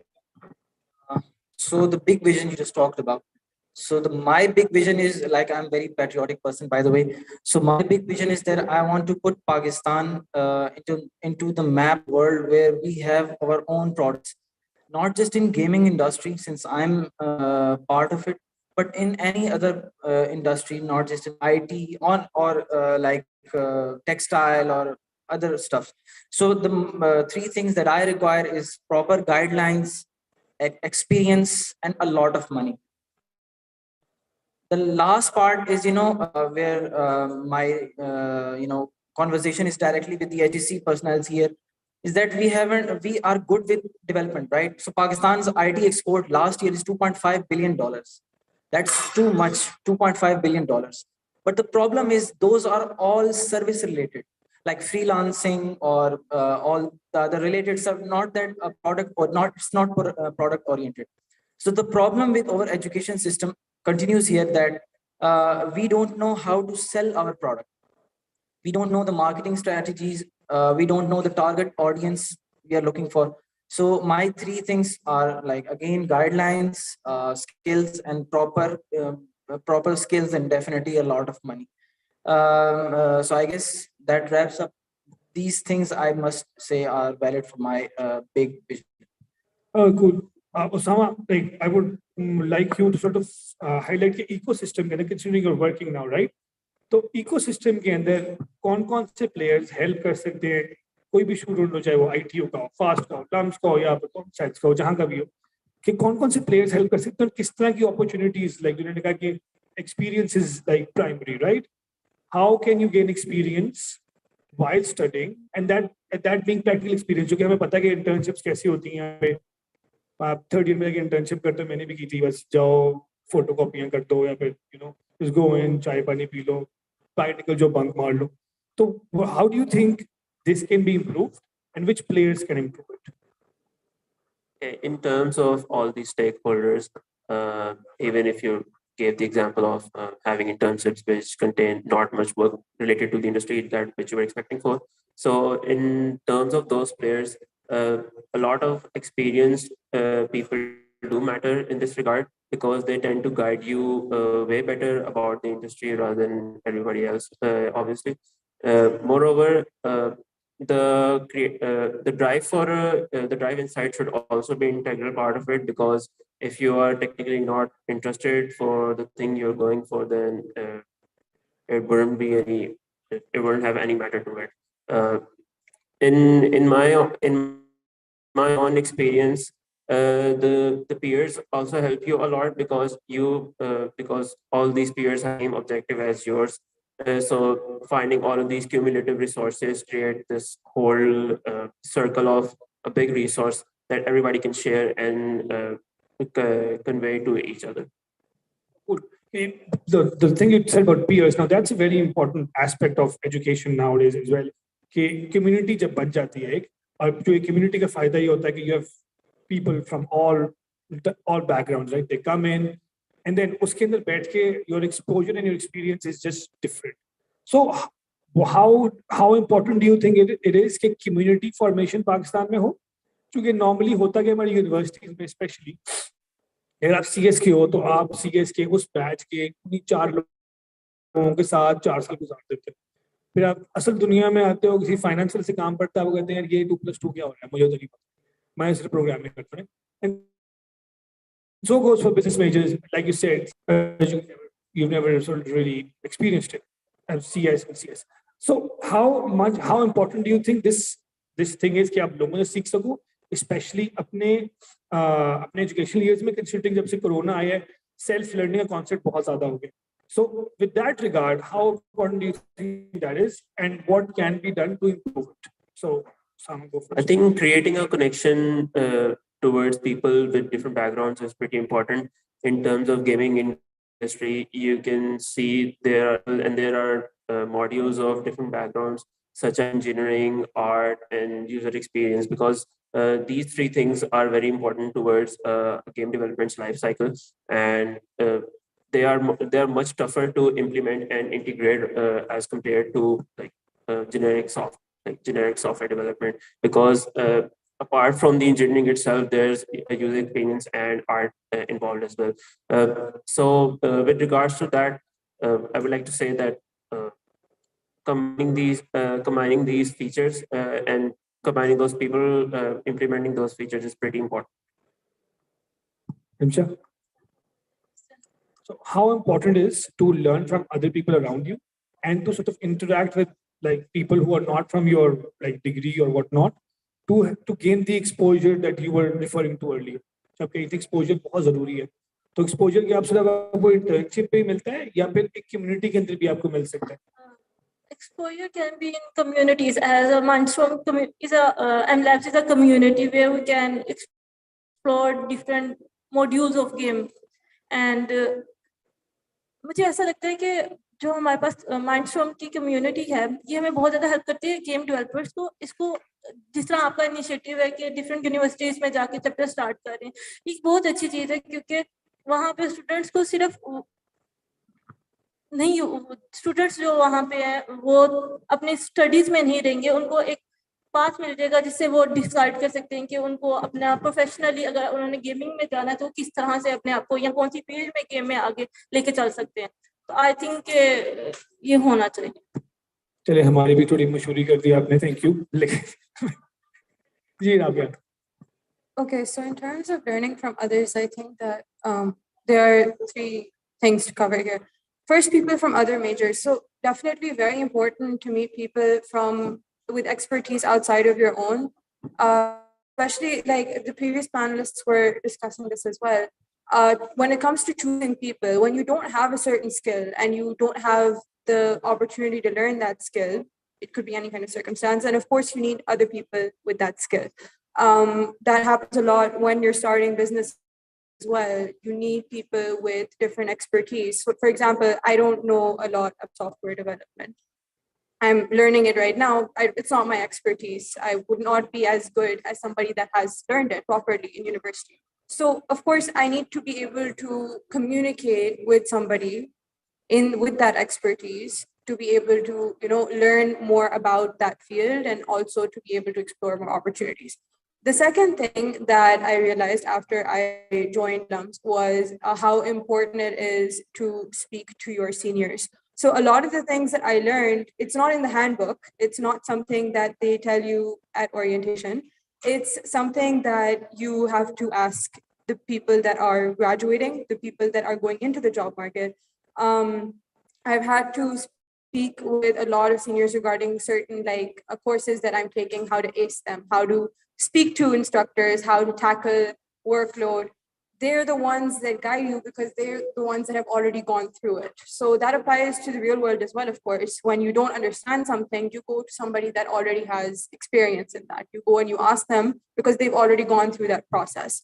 So those two things, very important. People outside of your major, but also people in your major or outside of your major that are, more experienced in terms of time in that specific place. The third thing that I want to cover is also professionals. So whether it's through internships or whether it's your own instructors, this is something that I realized this year actually, that it's very important to be able to talk to people that are, they have the credentials, they have the professional experience, because they first of all, they introduce you to more people.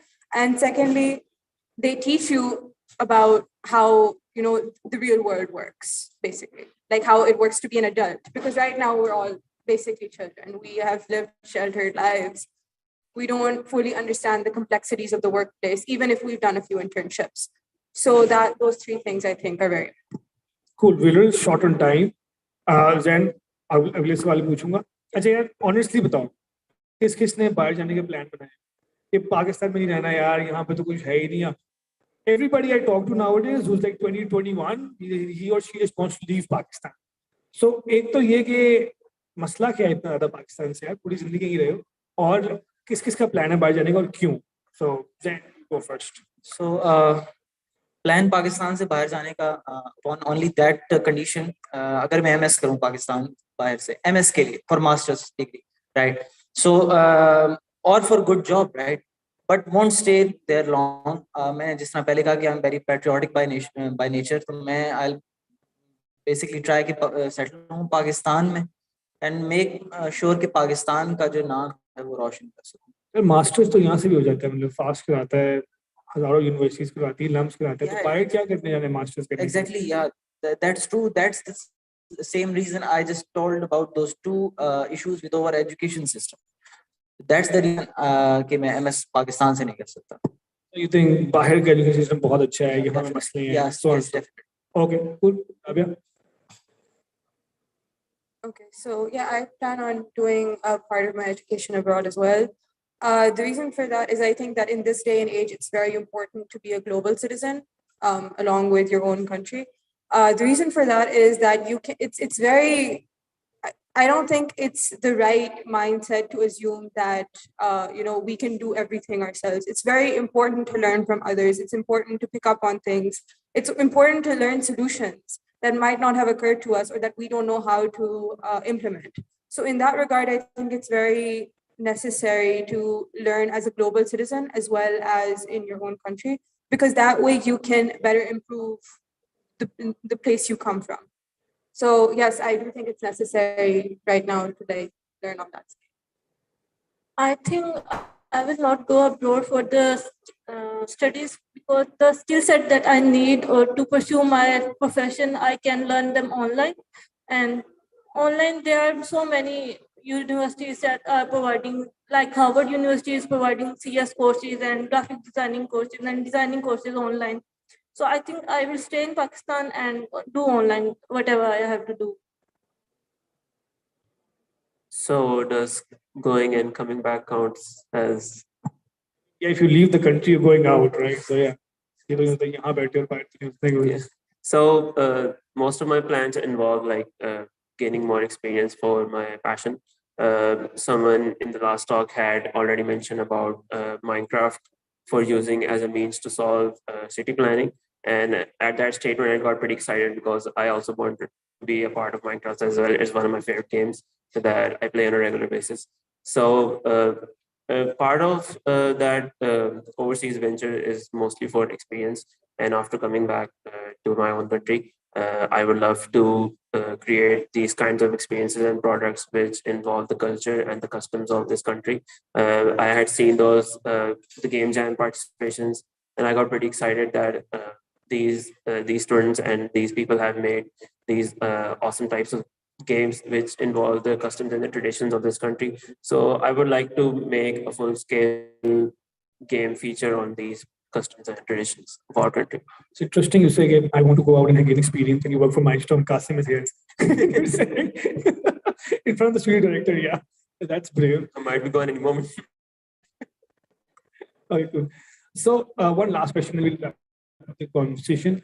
So abhi jab se the current government has come in, a lot of money has been invested with regards to the youth of the country. You've got Kamyab Jaman or NAFTEC भी बना अपना एक programme कर रही है, और वैसे भी जनरली नॉलेज मैनेजमेंट पार्क्स बन रहे हैं और सब कुछ हो रहा है. अभी आपको अगर कुछ स्टार्टअप करना उस पर पैसे मिल रहे हैं, all of that. How do you view the money being spent of taxpayers in this regard? Do you think it's okay? Do you think कुछ और लग सकता था? Like in your opinion, how is it being spent? So I don't know, Osama, you go first. Hello.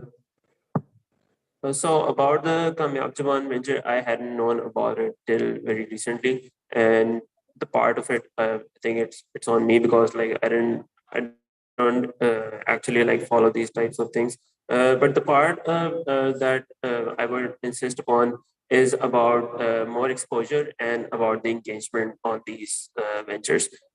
Engagement as in that these ventures need to engage these students who are partaking in it more often and like provide more exposure to these types of ventures based on like seminars or any online sessions about how to for example, if we take scholarships in a university, for example, they are available, but a very little exposure is given to students. And during that time frame when everybody has applied for it, some students like remain in the back who wanted to apply, who wanted to gain this opportunity, but didn't know in the first place. Regarding that, the exposure is more important in order to reach to the ones who deserve it and they could actually apply for it. And sometimes students don't even know how to apply for these scholarships sectors. So in that regard, I would say that these ventures should be given more exposure. So more outreach, yeah, per se. Okay. Sure. I think government is doing great job. There is so many online websites that help the students or to build their career. There is a website called DigiSkills. They provide skills to the youngsters so that they can earn. And there is a Kamyab Jawam that help the students to start up their to start a startup. So I think government has done this great, but there is something lagging in the connection between the student body and these websites or the resources. So government should advertise them in the universities, in the low-level universities or the upper hierarchy universities, so that the student can engage themselves with these. Yeah. So again, outreach is the main issue you feel. Otherwise, money money spent well, सब कुछ ठीक हो रहा है, कामयाब जमा ठीक है, NAFTEC ठीक काम कर रहा है, TEFTA ठीक काम. Good. Rabia. So taking this as an example, so this initiative basically has, I think, three main, ek to skills tha, there was the loans, and the last one was internship opportunities.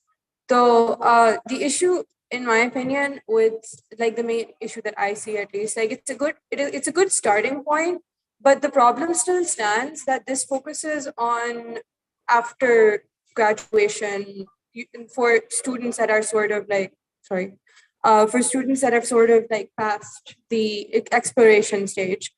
A lot of these things, they could be implemented on a smaller scale and they could do a lot more impact and they wouldn't even require as much money.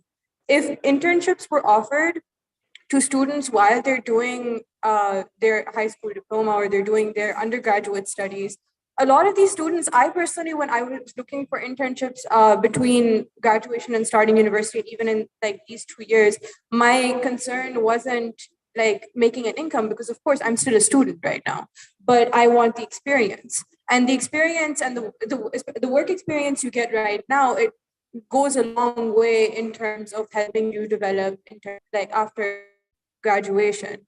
So it's a great initiative, but the issue is that it is not prioritizing the youth where in time it should.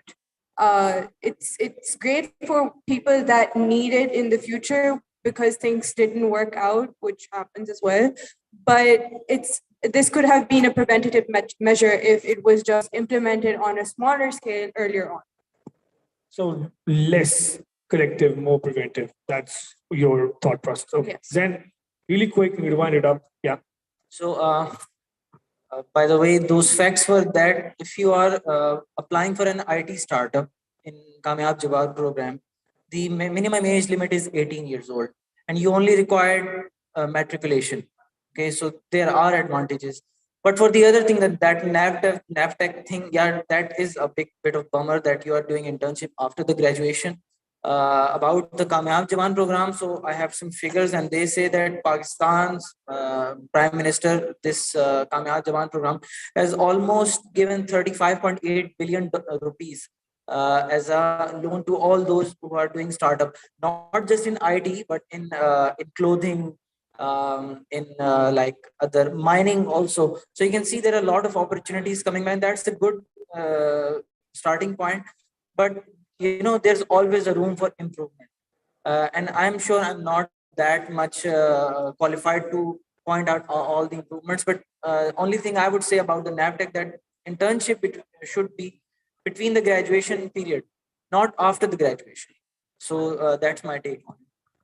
Well, thank you so much, all four of you, for making the time and being over here.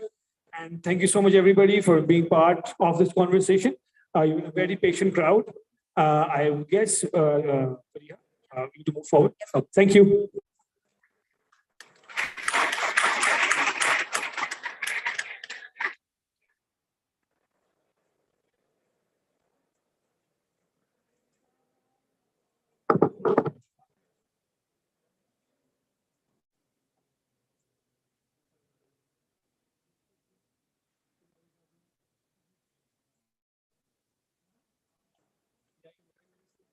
Thank you, everyone. Thank you to the students who came and shared their insights. This was very, very good that they had this platform to share their opinions. Moving on to the final agenda for this event, it's the prize distribution ceremony. As I mentioned before, the theme for this year's Winter Game Jam was all things Desi. We wanted to see games that we played as children in the form of good international level content. And needless to say, we were not disappointed. The quality, design, and creativity blew us all away. It also led to like multiple pretty heated gaming competitions in the office. And I would like to call upon Haris Wahid, who's the design head at Tindash, to hand out the special mentions award. So if Haris could please make his way to the stage, please. Thanks. And also, I would also like to call upon Mr. Yasir Rawan, the director of M Labs.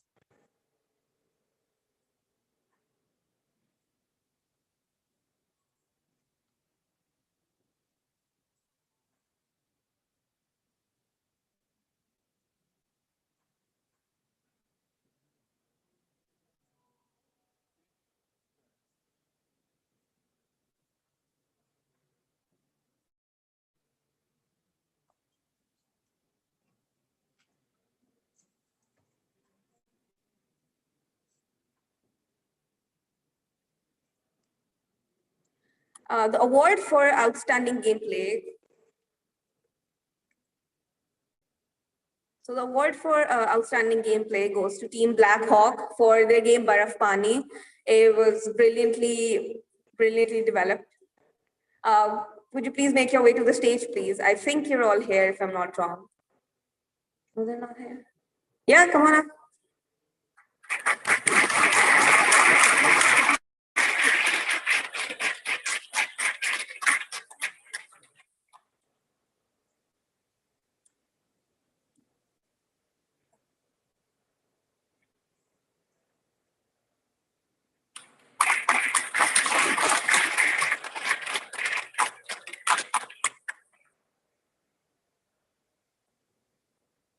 The award for outstanding mechanic goes to Team Solo, Serve the Guest Rishta edition. Their game was brilliant. Shahriyar, I believe, could you please make your way to the stage? Shahriyar Malik, if I'm not wrong, yeah.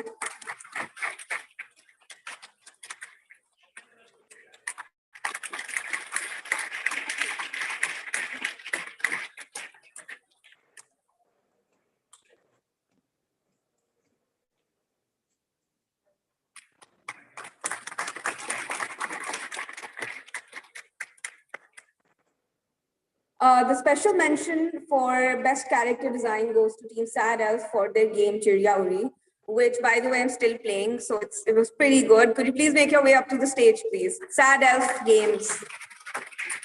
Are they here? I think they're not in attendance. I believe they were meant to be. Okay, so we'll move on. The award for the most engaging game goes to Sigma Squad for their award for their game Kite Battle. Please make your way to the stage, everyone. Yeah, can we have a round of applause, a louder one? Thank you.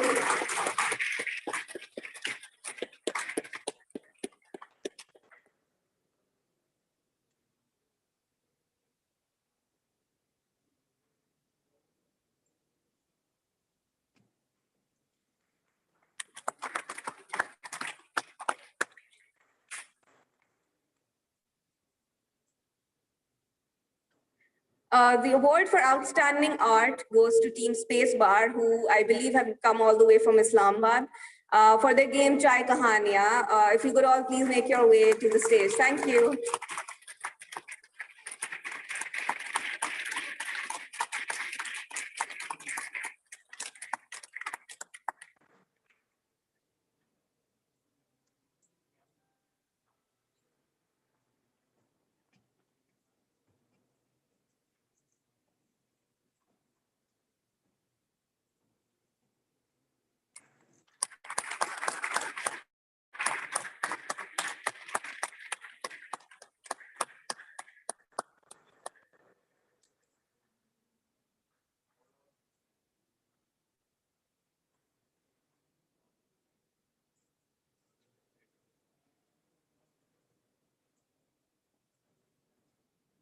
The next award is for outstanding physics, which goes to Metastorm Games for their game Rule Breaker 3D. If you could please make your way to the stage, I believe you are here. Yeah, Zen, yeah, come on up.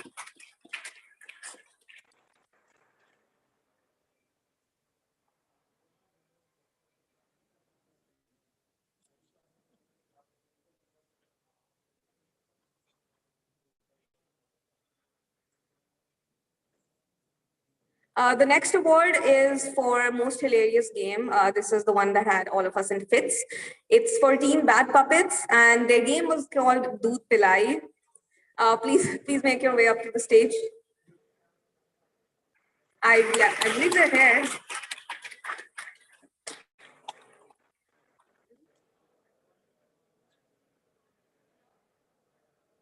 Okay, so I think they're not here. We'll just move on. The final special mention is for Nostalgia Overload, which goes to Team Kamikaze for their game Yasu Panju. Please make your way to the stage if you're here. Yeah, come on up.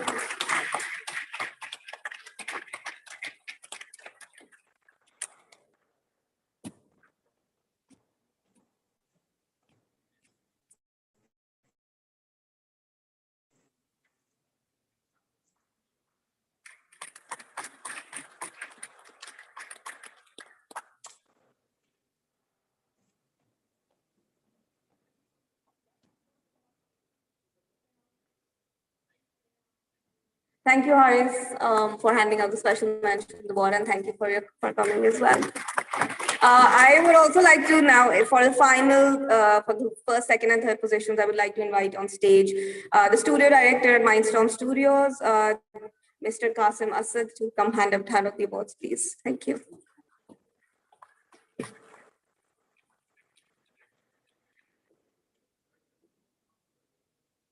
The third position for the Winter Game Jam 2022 goes to Stardust Crew for their game Tainted. It's a prize pool of 2 lakh rupees. Please come on, make your way up to the stage. Thank you.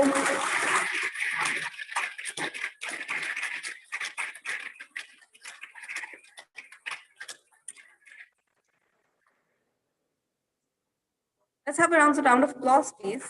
Let's go.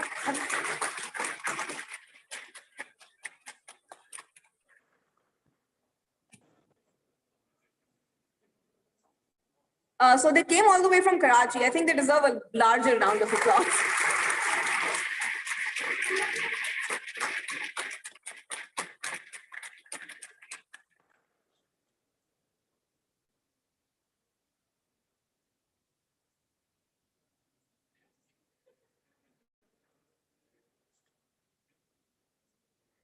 Thank you guys for coming all the way from Karachi.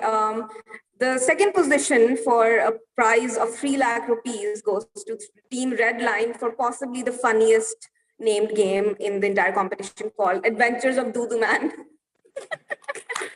Please let's have a round of applause for them. Are they here? Oh, hi, come on up.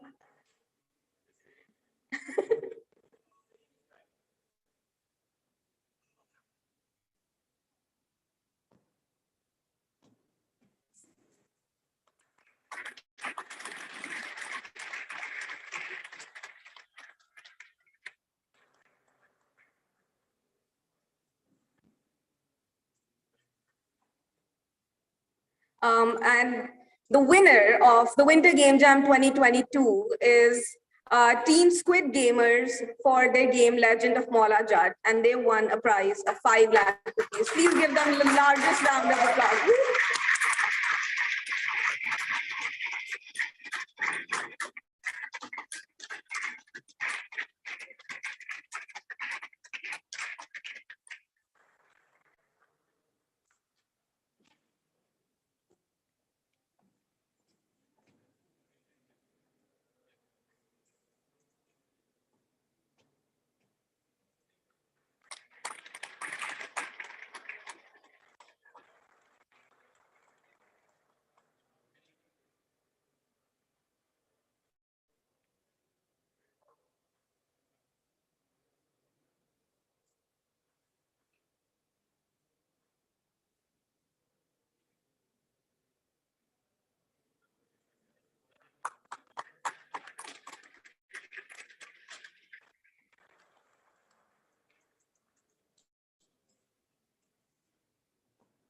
I thank you everyone and great job to all the participants of the Winter Game Jam.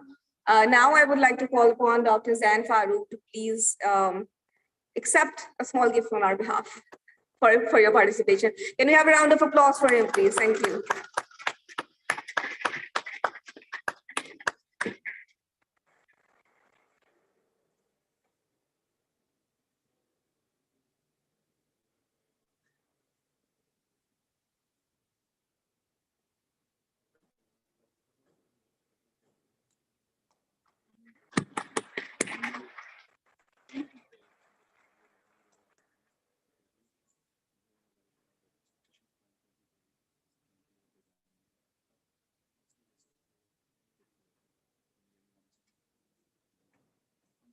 I would also like to request Dr. Hamad Naveed to please make his way to the stage and accept a small gift on our behalf.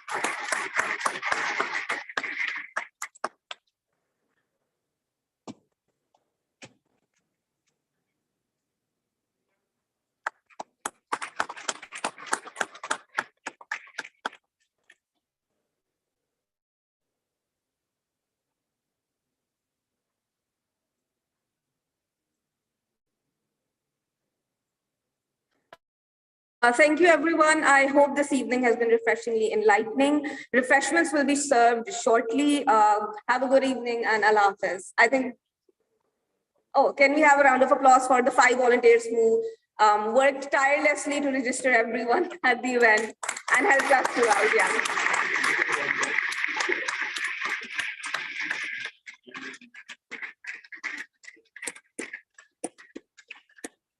Thank you, everyone, and Allah Hafiz.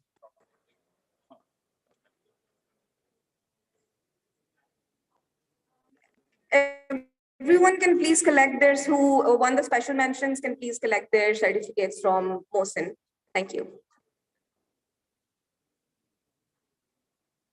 The refreshments are being served. So for the next hour and 45 minutes, we'll have refreshments and networking. Please make your way to the tables. Thank you.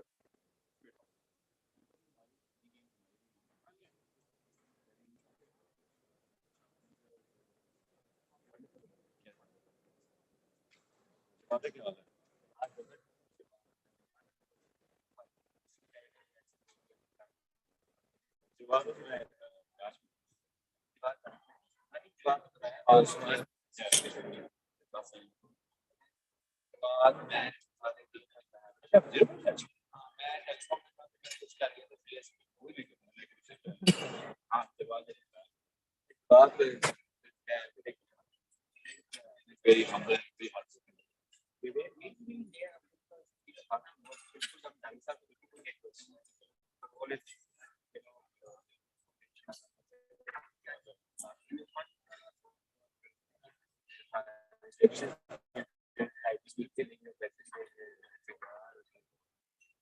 what's your name?